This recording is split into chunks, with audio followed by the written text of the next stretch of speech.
दोस्तों, आज के वीडियो प्रारंभ करने से पहले मैं आपको एक विशेष विनती करता हूं कि यदि आप नाड़ी परीक्षण और आयुर्वेद सीखना और पढ़ना चाहते हैं तो तुरंत जाइए www.ayushyogi.com। वहां जाकर के आप फ्री ऑफ कॉस्ट रजिस्ट्रेशन कर सकते हैं, या मेरा जो व्हाट्सएप नंबर है 8699175212, इस नंबर में भी आप व्हाट्सएप से मैसेज कर सकते हैं।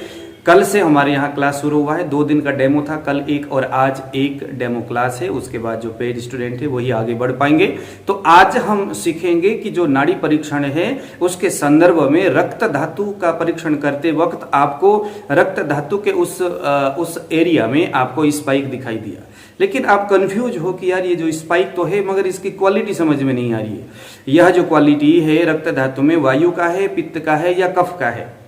तो ऐसे में आपको कंफ्यूज होना नहीं है। वहां आयुर्वेदिक उस दृष्टिकोण को बिल्कुल छोड़ करके आप हताशा नहीं होना है। मैं आपको एक और विधि अभी बताने जा रहा हूं। मान लीजिए कि आपके सामने एक पेशेंट आया और कहने लगा कि सर कुछ तो है, प्रॉब्लम है। तो फिर आपने नाड़ी देखा और नाड़ी में रक्त धातु में स्पाइक हो रहा है। अब तुरंत आप क्या करोगे, इसको एलोपैथिक में कैपिलरी ट्यूब मेथड बोलते हैं। मतलब उसके उंगली से आपने ब्लड निकलना है और उसको कैपिलरी के अंदर उसको डालना है। कैपिलरी एक छोटा सा शीशे का एक पाइप जैसा होता है, छोटा सा, और उसके अंदर ब्लड को निकाल करके उस ट्यूब के अंदर डालना होता है। ठीक है, और उसके बाद तुरंत करना होता है। ये काम बहुत फास्ट करना होता है। और उसके बाद अब हम यहाँ पर उस ब्लड का एग्जामिनेशन करेंगे। यहाँ हमने जस्ट 2 चीजें देखना है कि यह ब्लड कितना जल्दी ये जम जाता है या जमने में कितना टाइम लेता है। बस यहीं से हमें अंदाज हो जाएगा कि उसके रक्त में कफ है या पित्त है। ध्यान देना, जो जल्दी जम जाए वो उस व्यक्ति के रक्त में कफ है, यानी कफ दुष्टकर रक्त है।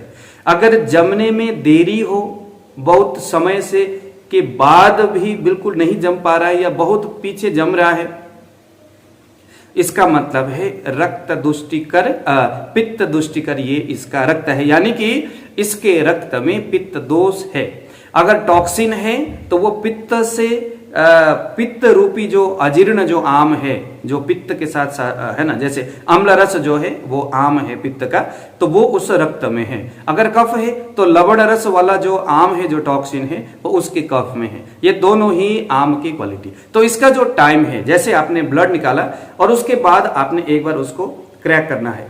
क्रैक करने के बाद ऐसे करके उंगली से आप उसको देखेंगे तो वो ब्लड पूरी तरह से ऐसे फैल जाएगा। इसका मतलब अभी जमा नहीं है। तो हर 30 सेकेंड के बाद आपने ये क्रैक करना है और फिर देखना है, फिर क्रैक करना है, फिर देखना है, हर 30 सेकेंड के बाद। तो कम से कम भी 3 मिनट का यहाँ वक्त, ये नॉर्मल टाइम होता है 3 मिनट का समथिंग। यहाँ कुछ शास्त्रकार बोलते हैं 2 से लेकर के 3 मिनट अलग अलग पेशेंट में होता है, लेकिन ज्यादातर हम लोग इसी बात पर ज्यादातर यकीन करते हैं कि 3 मिनट का ये नॉर्मल टाइम है। और 3 मिनट के बाद अगर 3 मिनट से अगर पहले ही या समथिंग 2.5 मिनट से पहले ही अगर ये ब्लड जम जाता है या उससे पहले ही अगर ये ब्लड जम जाता है तो इसका मतलब है कि यह कफ दुष्ट कर रक्त है।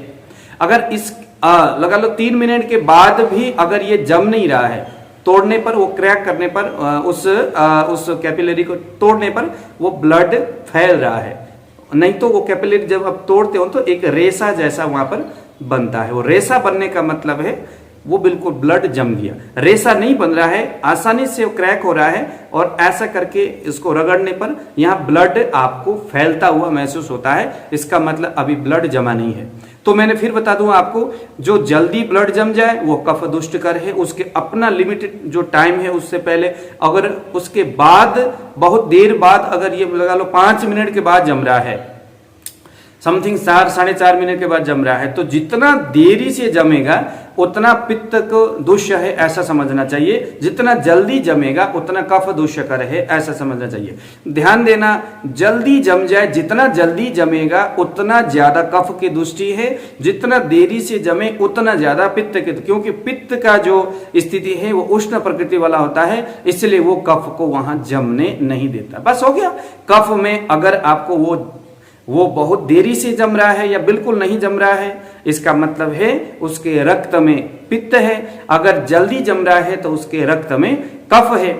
अगर रक्त में कफ है तो फिर तो बस कफ में प्रोटीन की मात्रा अधिक हो रही है, कोलेस्ट्रॉल है, ट्राइग्लिसराइड है, आम की स्थिति है, रक्तगत आम है कफ होने से। अगर पित्त है तो यहाँ रक्त पित्त हो सकता है, शाखाश्रित कामला, कुंभ कामला आदि हो सकते हैं। समझ में आया? तो रक्त पित्त के कंडीशन में, कामला और कुंभ कामला के कंडीशन में ब्लड देरी से जमता है।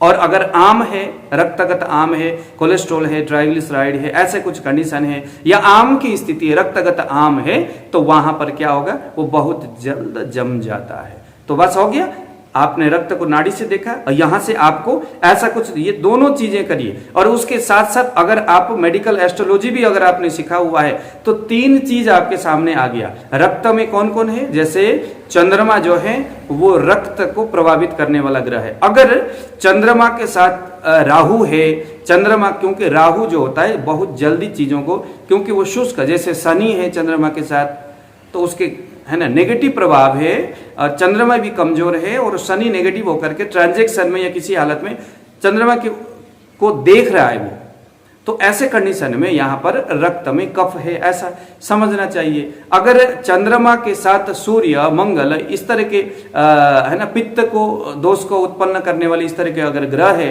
तो इसका मतलब यहां पर उसके रक्त देरी से ठीक होगा, ऐसा हमें समझना चाहिए। तो आज हमने इस चीज को देखा, कल हम किसी दूसरे इन्वेस्टिगेशन को लेकर के, दूसरे प्रकार की चीजों को लेकर के कल हम बात करेंगे। दीजिए विदा, नमस्कार।